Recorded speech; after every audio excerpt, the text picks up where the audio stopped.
All right, class, listen up.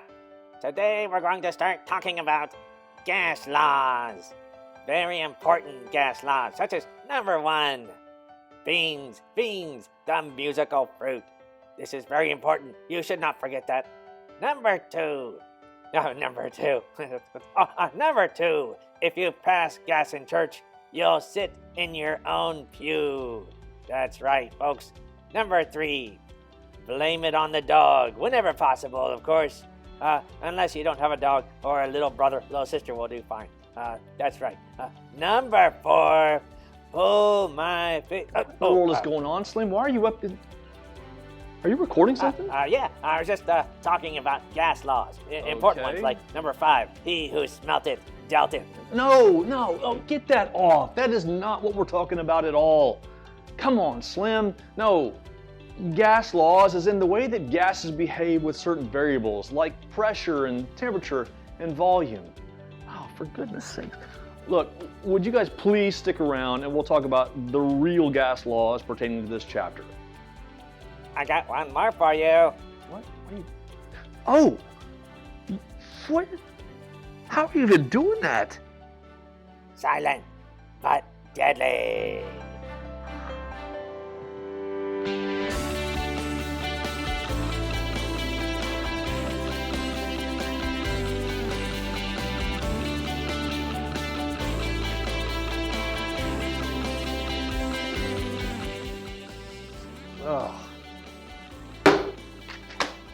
So, let's talk about some real gas laws.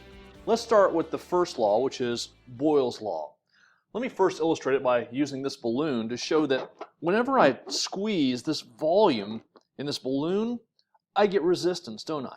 So if I try to make the volume smaller, the pressure inside that balloon gets larger. Using this idea, Robert Boyle designed some experiments to show the relationship between pressure and volume of a gas. Holding the temperature constant and the amount of gas, Boyle found that if he doubled the pressure on a sample of gas, the volume of that gas decreased to 1/2 of the original volume. And on the other hand, if he reduced the pressure, if he cut the pressure in half, then the volume actually doubled for that sample of gas. In other words, when pressure increased, volume decreased, and when pressure decreases, volume increases. This is a relationship that we call an inverse relationship. Let's illustrate Boyle's law by using this little contraption. You can see that it's an ordinary syringe. It's a little bit large, but an ordinary syringe nonetheless, with a piece of wood attached to the plunger of the syringe. I can also use this little plug to keep the syringe airtight. Just to show you what would happen if I didn't put the cap on the syringe, I'll put the syringe in the holder, and let's put one of these heavy textbooks on it. There you go. The syringe completely empties of air. So now let's try it one more time, and this time I'm going to pull air into the syringe until I have 60 milliliters. I'm going to cap it and put it in the stand. Now the syringe is airtight. Let's think about what's going on inside the syringe. You have air particles from the room that are constantly in collision with the walls of the container. In this case, the syringe itself. By making it airtight, we're not allowing any more molecules to get in or any molecules to leave. So the molecules we have inside that syringe are held constant. Furthermore, the air inside the syringe is the same temperature as the air in the room, so therefore temperature is held constant. Here's a couple of nice sized textbooks, and here we go. We're going to put some pressure on the air inside that syringe. Putting 2 books on the syringe decreased the volume down to about 30 milliliters of air, almost half of our original. Remember, we have the same amount of particles inside that syringe, and those particles are busy colliding with the walls of their container, but now they have more opportunities to collide. And remember, collisions equal pressure. So essentially we have double the collisions we had before, and that means we have double the pressure that we had previously. Let's carefully put 2 more books and see what happens. That's interesting. Remember, the first set of books collapsed our volume to about half of what it was before. Adding the same amount of books again decreased the volume by another half. It wasn't the same amount as the first time. But remember, we're not losing or gaining any air particles. That means those same air particles are bouncing around in there. Now they have even more opportunities to collide with the walls of the container, thus even more pressure. Now, if I could keep adding 2 books at a time, and if I could balance them, we would see that with every addition of those 2 books, we would decrease the volume by another half. And that's the nature of an inverse relationship. Let's show it graphically and you'll see what I mean. This is a typical graph representing an inverse relationship.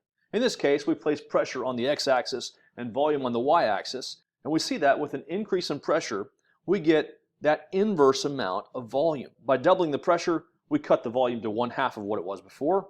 Increasing the pressure by a factor of 4 means that we have 1/4 the volume we did before. You get it? This downward curve is something you can recognize in the future. It's indicative of an inverse relationship. So we can express Boyle's law like this. The initial pressure of a gas, or P1, times the initial volume, V1, is equal to the final pressure of a gas, P2, times the final volume, V2. P1 times V1 equals P2 times V2. Let's solve a problem using Boyle's law. Here's a problem in which we have a sample of gas, 5 liters of volume, at 3 atmospheres of pressure. The question is, what will the final volume be if we increase the pressure to 12 atmospheres? Our original volume is 5. Our original pressure is 3. Our final pressure is 12. We can use Boyle's law to solve this. I'm going to rearrange this equation to solve for V2, my final volume. However, let me say that it's okay to plug the numbers in and solve what you can and then rearrange if that works for you better. Anyway, now that I've rearranged to solve for V2, I'll fill in my numbers and do the math. So I have 3 atmospheres for P1, 5 atmospheres for V1, 12 atmospheres for P2. Notice when I set it up this way that my units for atmospheres will cancel and I'll be left with liters, which is what I'm after. So now I simply do the math and I find that my final volume is 1.25 liters in that sample of gas. What about the relationship between temperature and volume? Well, a French scientist named Jacques Charles studied just that. He saw that if the pressure and the amount of gas particles were held constant, that the volume of a sample of gas increased as temperature increased. This makes sense when we think about KMT, kinetic molecular theory. As temperature increases, gas particles begin to move faster. When they move faster, those gas particles collide more frequently with the walls of their container. Now remember, we said that collisions equal pressure. So, in order for that pressure to remain constant, the volume of that gas has to increase, so that the particles of gas have further to go before they collide with the walls of their container. More distance, less collision frequency. Thus, volume and temperature are directly related.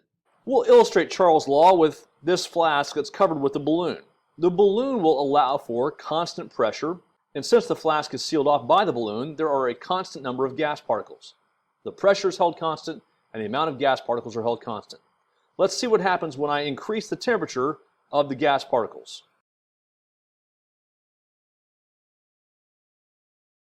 So as you can see, when I increase the temperature of the particles of air inside this flask, it makes the volume increase as well. Again, the balloon enables us to hold that pressure constant, and we can see that direct relationship more closely with the temperature and volume. So the temperature increases, the volume increases, forcing the balloon to expand. We can show the relationship graphically like this. If we have the temperature on the x-axis and the volume on the y-axis, we see that there is very much a direct relationship. We can see that as the temperature increases, so does the volume, giving us a nice straight line. Again, this sort of graph is indicative of a direct relationship. Now, let's put Charles' law in mathematical form as well. Charles' law looks like this. The initial volume of a gas, or V1, divided by its original temperature, in Kelvin, is equal to the final volume, or V2, divided by the final temperature, or T2. V1 divided by T1 is equal to V2 divided by T2. Again, I can't stress this enough. You must use Kelvin temperature when you're doing your calculations with these gas laws. Now let's solve a problem using Charles' law. Let's say we have a sample of gas, 10 liters in volume. The original temperature of that gas was measured to be 25 degrees Celsius. The question is, if we increase the temperature to 50 degrees Celsius, what will the final volume be? Now you might let yourself be fooled into thinking, oh, double the temperature, double the volume. End of story, 20 liters. But you'd be wrong. Why? Because this is in Celsius. We must use Kelvin. There we go.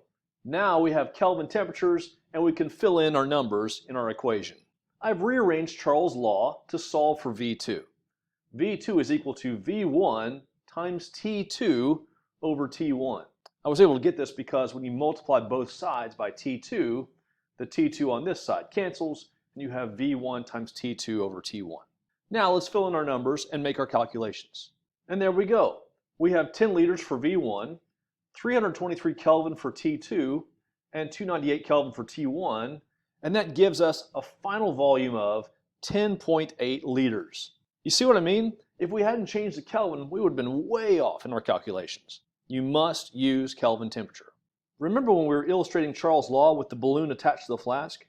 You might recall that I said that when the temperature increased, the pressure inside that flask was going to increase. And in order for the pressure to remain constant, the volume had to increase to compensate.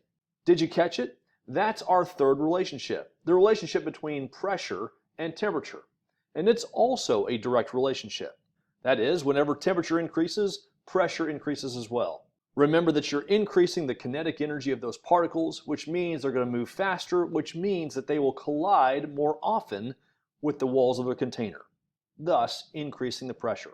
This concept was put into equation form by Joseph Gay-Lussac, and Gay-Lussac's law tells us that the original pressure divided by the original temperature is equal to the final pressure divided by the final temperature. P1 over T1 is equal to P2 over T2. That is to say, of course, as long as the volume is held constant as well as the amount of gas. Remember that the increase in temperature results in more kinetic energy, and that means higher frequency of collisions, which means greater pressure. All right, let's try a problem using Gay-Lussac's law. Let's say that we have a canister of oxygen gas, and it's on a mountainside. In fact, let's make it Mount Everest. Let's say that the pressure inside that canister is 5 atmospheres of pressure, 25 degrees Celsius, but then at night, it gets down to minus 10 degrees Celsius. What will the final pressure be inside that canister? We have changes in pressure and temperature. Remember that the volume is being held constant, as well as the amount of gas. Therefore, we'll use Gay-Lussac's law. P1 over T1 equals P2 over T2. I'll rearrange the equation so that I'm solving for P2. I'm all set to go, right? Wrong. I've got to change these Celsius temperatures, don't I? So let's do that. Now that we've changed our temperatures, we can do the math. I've plugged in the values to my equation. 5 atmospheres for P1, 263 Kelvin, 273 minus 10, for my T2, and 298 Kelvin for T1. I do the math and I get an answer of 4.41 atmospheres of pressure. Which makes sense, right? After all, the temperature has decreased, and so therefore my pressure should decrease, and it does. There's actually a way you can remember all three, Boyle's law, Charles' law, and Gay-Lussac's law, with just one equation. It's called the combined gas law. Makes sense, right? It's a combination of all three. It combines pressure, volume, and temperature. And it looks like this. The original pressure of a gas, P1, times its original volume, divided by its original temperature, is equal to the final pressure times the final volume divided by the final temperature. P1 V1 over T1 equals P2 V2 over T2. So if you have more than one variable, you can use the combined gas law. Let's say that you're doing a problem and the temperature doesn't change, but the pressure and volume do. In that case, T1 equals T2. That's constant temperature, and that's Boyle's law. You see that? Or let's say that your volume doesn't change, but the pressure and temperature do. V1 equals V2. Well, they cancel, right? And that leaves you with Gay-Lussac's law. And if your pressure doesn't change in the problem, then P1 equals P2. They cancel out and you're left with Charles' law. So combined gas law, pretty handy. Let's say we have a sample of gas with an original pressure of 110 kilopascals. Whoa, kilopascals? Yeah, it's okay as long as we're consistent. As long as the pressure stays in kilopascals, that's fine. Temperature is the only variable that we absolutely have to be certain is in Kelvin. Absolutely. Kelvin, absolute. Anyway, let's say that the original temperature is 30 degrees and the final temperature is 80 degrees Celsius. If the original volume is 2 liters, what will the final volume be? A lot going on, but we can do this. First, let's change those temperatures. All right, now that I've changed those, I can use my combined gas law. P1 V1 over T1 equals P2 V2 over T2. I'm going to rearrange to solve for V2.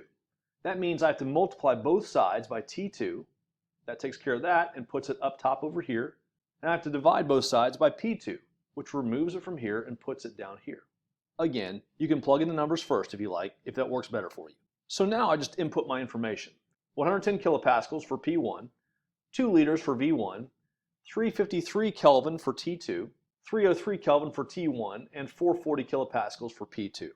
Now watch, when I do this way, my kilopascals cancel and my Kelvin units cancel as well, leaving me with liters, which is what I want. Now we just simply do the math and we get an answer of 0.583 liters. Hope that helps. Alright, here's your homework problem.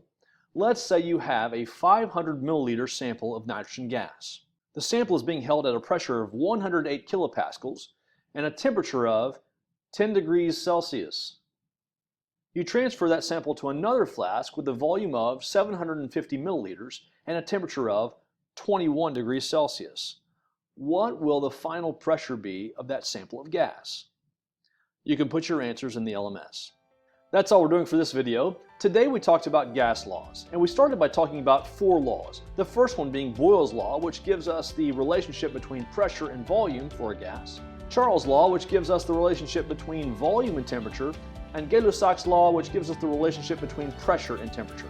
Then we put all of them together to give us the combined gas law.